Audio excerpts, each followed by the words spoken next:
At age 20, you stand between two worlds. One world pulls you toward Allah, and the other pulls you toward distractions, temptations, and endless doubts. And maybe you feel stuck. You pray one day and miss the next. You feel Iman today and emptiness tomorrow. You want to be close to Allah, but something inside you feels broken, confused, or lost. If that's you, listen carefully, because these might save years of your life. Allah says in the Quran, "Do people think they will be left alone just because they say we believe without being tested?" Surah Al-Ankabut 29:2. Struggling with your deen at 20 is not a sign of weakness. It's a sign that Allah is preparing you, purifying you, strengthening you. Young people go through the hardest battles, even the companions did. The Prophet, peace be upon him, said, "The people who are most tested are the prophets, then those closest to them, then those like them." Tirmidhi, your struggle is not random. It is a targeted test designed specifically for your heart. Whether you realize it or not, at this age you are fighting three battles. 1, your nafs, the desires that scream for attention. 2, shaitan, who whispers just enough to pull you one step away from Allah.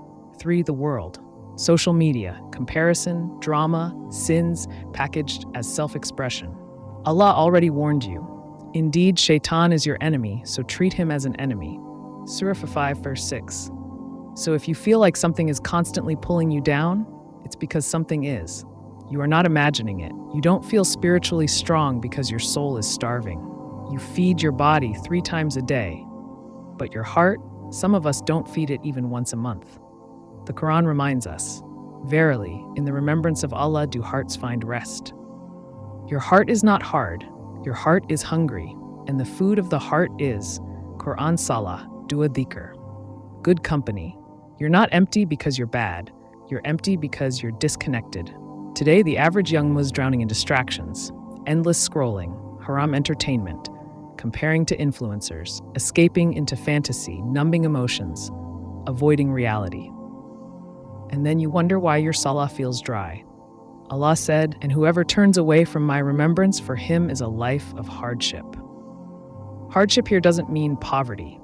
It means anxiety, restlessness, overthinking, emptiness, spiritual numbness.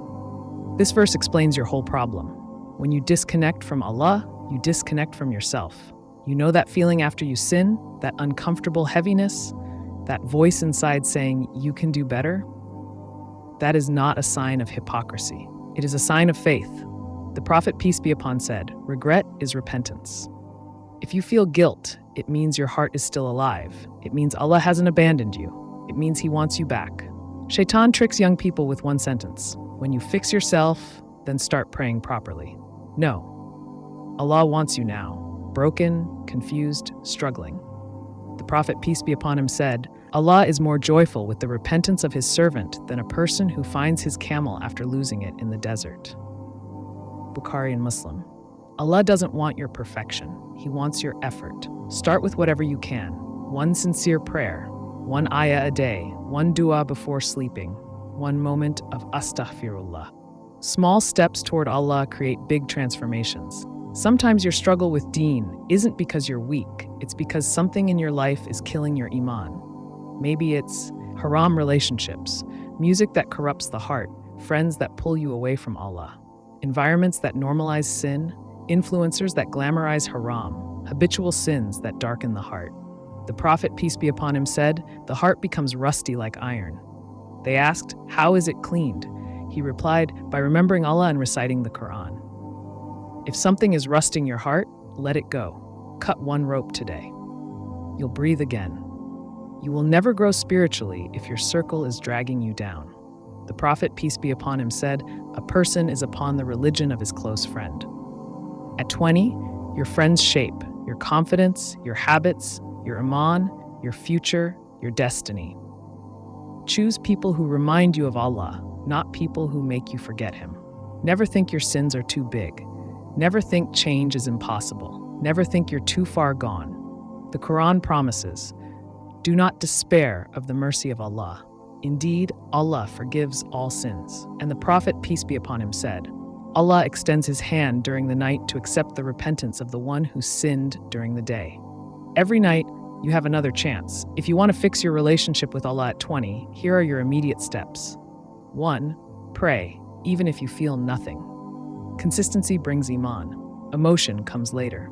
2. Read even one page of Quran daily, even if it takes you 5 minutes. 3. Make dua in your own language. Tell Allah everything He is listening. 4. Cut one toxic habit. Even one becomes the start of a new life. 5. Stay close to good company. Find at least one practicing friend. 6. Remember Allah often. Just say Astaghfirullah, La ilaha illallah, Alhamdulillah. These words heal the heart. Listen carefully. You are not too young. You are not too late. You are not too broken. Your heart is capable of greatness. Your soul was created for Jannah, and Allah is closer to you than your own heartbeat. Stop running from the one who loves you the most. Return to Him, and watch how your entire life transforms. May Allah guide your heart, protect your Iman, and make you among the people of the Quran. Ameen.